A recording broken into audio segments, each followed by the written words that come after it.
क्यों ताकते हो इन मंचों पर गुनहगार की तरह? चाहते हो तो हक छीन लो हकदार की तरह। मेरी माता जी का भी निधन हुआ, सब लोगों को जानकारी है।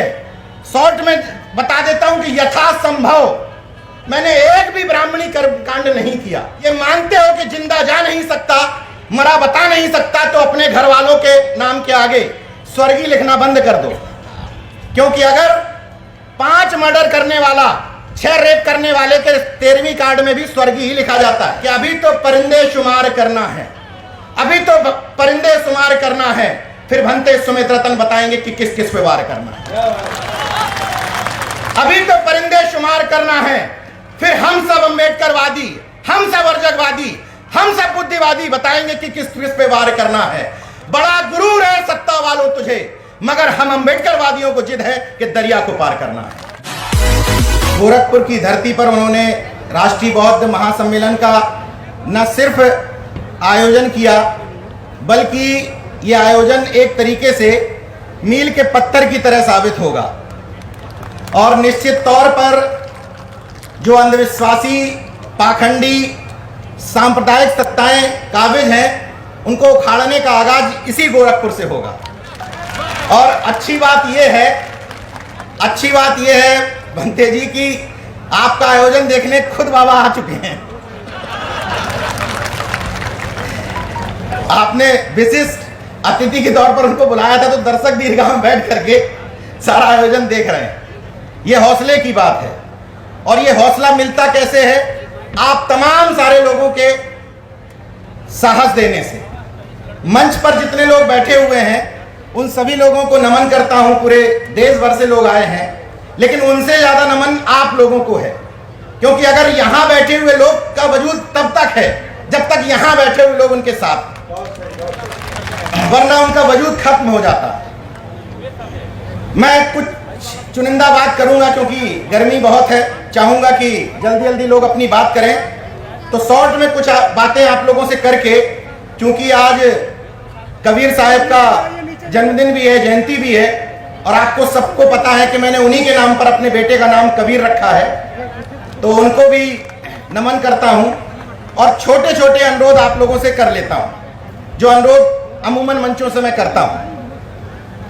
पहली बात तो यह कि इन तमाम सारे कार्यक्रमों के मूल में एक बात होती है कि बहुजन एकता कैसे आएगी। यही तो मकसद है इन सब कार्यक्रमों का यहाँ आने का, कि हम बहुजन आपस में कनेक्ट कैसे होंगे, जुड़ेंगे कैसे। तो अभी तक हमारे बड़े भाई ओम प्रकाश मौर्य जी पूछ रहे थे कि अंतरजातीय विवाह कितने लोगों ने किया। बाबा साहब से लेकर एनिमेशन और कास्ट में उन्होंने जो लिखा, संतराम बीए प्रजापति ने जाति पाति तोड़क मंडल में भी इसी बात पर जोर दिया कि अंतरजातीय विवाह से समाज में जो दूरियां हैं वो कम होंगी। लेकिन कुछ ऐसे अनुरोध आप लोगों से कर लेता हूं जो अमूमन मंचों पे करता हूं, जिसमें आपका कोई पैसा नहीं खर्च होना। जैसे जब आप बहुजन समाज के कार्यक्रम में जाएं, आप किसी बर्थडे में जा रहे हैं, किसी शादी विवाह में जा रहे हैं, वो अलग बात है। लेकिन जब आप बहुजन कॉन्सेप्ट के किसी कार्यक्रम में जाएं और अगर 4 व्हीलर से जा रहे हैं और 4 व्हीलर में 5 सीट हैं, 2 व्हीलर से जा रहे हैं उसमें 2 लोग बैठे हैं, तो आपकी 4 व्हीलर में 5 लोग एक जाति के नहीं होने चाहिए, आपके 2 व्हीलर में दोनों लोग एक जाति के नहीं होने चाहिए। जब आप बहुजन एकता के कार्यक्रमों में जाएं, समस्या यह आती है कि जब आपसे कहा जाता है कि कर्पूरी ठाकुर के लोगों को जोड़ो, जब आपसे कहा जाता है कि संतराम बीए प्रजापति के लोगों को जोड़ो, जब आपसे कहा जाता है कि सिद्धियाल चौरसिया जी के लोगों को जोड़ो, जब आपसे कहा जाता है माता दीन भंगी के समाज के लोगों को जोड़ो, तो आप कहते हैं कि हम ट्राई बहुत मार रहे हैं, जोड़ नहीं रहे हैं। मैं माफी चाहता हूं यह कहते हुए कि आप ट्राई ठीक ढंग से नहीं मार रहे हैं। आप जिनको सुबह से शाम तक गाली देते हैं, वो लोग मेरे जैसे लोगों को, जिसके बारे में क्लियर कट है कि किस तरफ खड़ा है, आज तक मेरे जैसे लोगों को ट्राई मारना खत्म नहीं किया उन्होंने। और हम अपने बगल के अपने भाई को ट्राई मारना बंद कर देते हैं, ये कहते हुए कि वो तो उस पाले में खड़ा हो गया। जब तक बाबा साहब की जयंती पर मुख्य अतिथि धोबी समाज का नहीं बनाओगे, जब तक बाबा साहब की जयंती पर मुख्य अतिथि भंगी समाज का नहीं बनाओगे, वाल्मीकि समाज का, जब तक रामस्वरूप वर्मा की जयंती पर मुख्य अतिथि नाई समाज का नहीं बनाओगे, जब तक पेरियार लले यादव की जयंती पर आयोजक और मुख्य अतिथि प्रजापति समाज से नहीं बनाओगे, परिवर्तन नहीं आने वाला है। ये मैंने चुनिंदा समाज के उदाहरण बताए हैं। हमें करना यही है। अभी हो ये रहा है, जो पहले पेज की जागरूक हैं, जैसे जागरूकता की कई सारी श्रेणियां हैं। जो पहले पेज के जागरूक हुए, जैसे जो कुर्मी जाति का व्यक्ति, पटेल समाज का व्यक्ति मानसिक रूप से गुलामी का शिकार है, थोड़ा बहुत जागरूक हुआ, जाति के आधार पर वो सरदार पटेल की जयंती मनाएगा। थोड़ा बहुत जागरूक हो जाएगा तो छत्रपति साहू जी महाराज की मनाएगा। थोड़ा और जागरूक हो जाएगा तो रामस्वरूप वर्मा की मनाएगा। तो तुम जागरूक नहीं हुए।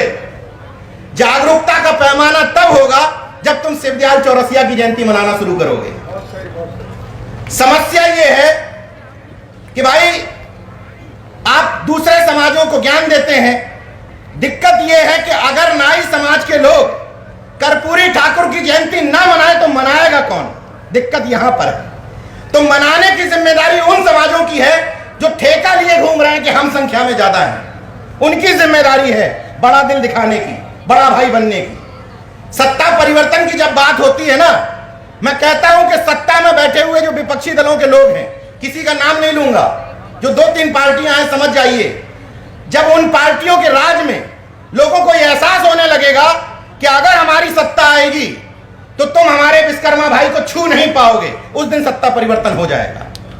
यह एहसास जिस दिन दिला दोगे कि जिस दिन हमारी सत्ता आएगी तुम हमारे दलित भाइयों की तरफ उंगली टेढ़ी नहीं कर पाओगे, उस दिन सत्ता आ जाएगी। मगर यह सॉफ्ट हिंदुत्व से सत्ता नहीं आएगी। यह सॉफ्ट हिंदुत्व का जो खेल है ना, कि कभी हाथ में संविधान उठा लेना, कभी फरसा उठा लेना, कभी गणेश पकड़ लेना, ऐसे सत्ता नहीं आएगी। क्लियर कट होना पड़ेगा। कर्नाटक से यह संदेश मिल चुका है कि स्पष्ट तौर पर कहा था कि बजरंग दल बैन कर देंगे, लेकिन बजरंग दल के सामने झुके नहीं, तब सत्ता आई है, वहां पर परिवर्तन हुआ है। इसका मतलब तुम्हें यह क्लियर कट करना पड़ेगा कि तुम मंडल के साथ हो कि कमंडल के साथ। यह उथली उथली राजनीति नहीं चल पाएगी कि हम इसके भी साथ हैं और उसके भी साथ हैं। तो मेरा अनुरोध इन मंचों से यह है कि आपके घरों में अगर सिर्फ आपकी जाति के महापुरुष की तस्वीर लगी है तो आप बहुजन समाज नहीं बना रहे हैं। इस मंच से स्पष्ट संदेश है कि आप मंचों से केवल अपनी जाति के महापुरुषों का गुणगान कर रहे हैं तो आप बहुजन समाज नहीं बना पा रहे हैं। अगर आप जो पहले फेज का जागरूक है कि भाई हम अभी अभी मिशन में प्रवेश हुए हैं, कोई दिक्कत नहीं है, लेकिन जब आपको 5-6 साल मिशन में हो गए हो तब कम से कम अपने जीवन में, अपने आचरण में तो बदलाव लाइए। मुझे हैरत होती है, कितना मिनट है मेरे पास? 2 मिनट। मुझे हैरत होती है इस बात की कि जब लोग कहते हैं कि गोरखपुर में पाखंड विरोध की बात हो रही है, मेरठ में पाखंड विरोध की बात हो रही है, आगरा में पाखंड विरोध की बात हो रही है, मुंबई में पाखंड विरोध की बात हो रही है, तो जब इतने बैठे हुए लोग सब पाखंड विरोधी हो गए तो पाखंड कर कौन रहा है? ये दुकानें कैसे चल रही हैं? मेरी तो ये तकलीफ है। दिक्कत ये है कि जितने लोग मंचों से भाषण ठोक के जाते हैं, उन्हीं के घर में मनुवाद के एजेंट बने हुए उनकी पत्नियां, उनके बच्चे बैठे हुए हैं।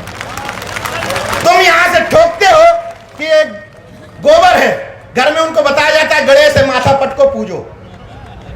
तो मेरा सिर्फ एक निवेदन है कि जितना मुंह से निकले, जितना बोलो, उतने अपने आचरण में ले आओ, परिवर्तन दिख जाएगा।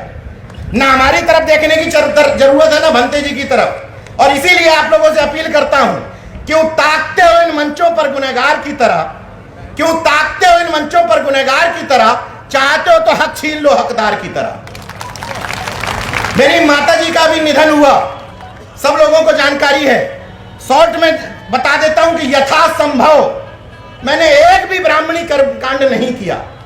और अगर ये मानते हो कि जिंदा जा नहीं सकता, मरा बता नहीं सकता, तो अपने घर वालों के नाम के आगे स्वर्गीय लिखना बंद कर दो। क्योंकि अगर 5 मर्डर करने वाला, 6 रेप करने वाले के 13वीं कार्ड में भी स्वर्गीय ही लिखा जाता है। लिखा जाता है कि नहीं? तो जहां रेप करने वाला जाता है, जहां मर्डर करने वाला जाता है, वहां अपने घर वालों को क्यों भेज रहे हो? और एक और अंतिम अनुरोध, समय नहीं है इसलिए अंतिम अनुरोध निपटा रहा हूं। जो हम लोग अपने घर में मुहावरे प्रयोग करते हैं, फलाने का कुत्ता, फलाने जैसा मुंह, फलाने का कलर, फलाने का जूता, ये बंद कर दो। ये कोई संघी आपके घर में बताने नहीं आता है। ये मुहावरे हम अपने घर में प्रयोग करते हैं। मुहावरे बदल दो। जब कोई खूबसूरत और बड़ी कटगाटी का आदमी दिखो तो कह दो यार क्या यार भंगी जैसा दिख रहा है, ये तो क्या यार रंगबाज आदमी दिख रहा है, महान रंगबाज टाइप का। बदल दो कि ये गोरा चिट्टा इसी यही समाज में दिखेगा, ये रंगबाज टाइप का इसी समाज में दिखेगा। कोई व्यक्ति हमारे समाजों से चालाक हो जाएगा तो कहेंगे देखो यार उसकी तरह बर्ताव कर रहा है, कहो ना कि इनकी तरह बर्ताव कर रहा है। बस यही कुछ अनुरोध करने थे। 3 अनुरोध फिर से रिपीट कर देता हूं। घर में एक महापुरुष की तस्वीर बदल डालिए, कंबाइंड कर दीजिए 6-7 महापुरुष। एक अकेले महापुरुष की कभी जयंती मत मनाइए, पूरे महीने में जितने महापुरुष हैं इकट्ठे निपटाइए। कभी भी कार्यक्रमों में जाइए बहुजन समाज के, एक ही जाति के लोग अपनी गाड़ी में बैठा करके मत जाइए। मैं जितनी बातें बोल रहा हूं अपने घर में लागू करता हूं। और अपने घर में बोर्ड लगा दीजिए कि मेरे घर में भूत और भगवान दोनों का प्रवेश वर्जित है, मेरे घर में वर्जित। और अंतिम बात कहता हूं भंते जी की तरफ से कि अभी तो परिंदे शुमार करना है, अभी तो परिंदे शुमार करना है, फिर भंते सुमित रतन बताएंगे कि किस किस पे वार करना है। अभी तो परिंदे शुमार करना है, फिर हम सब अम्बेडकरवादी, हम सब अर्जकवादी, हम सब बुद्धिवादी बताएंगे कि किस किस पे वार करना है। बड़ा गुरूर है सत्ता वालों तुझे, मगर हम अम्बेडकरवादियों को जिद है कि दरिया को पार करना है। जय विज्ञान, जय संविधान, नमो बुद्धाय, जय अर्जक, जय भीम, इनकलाब जिंदाबाद, उल गुलाम जिंदाबाद।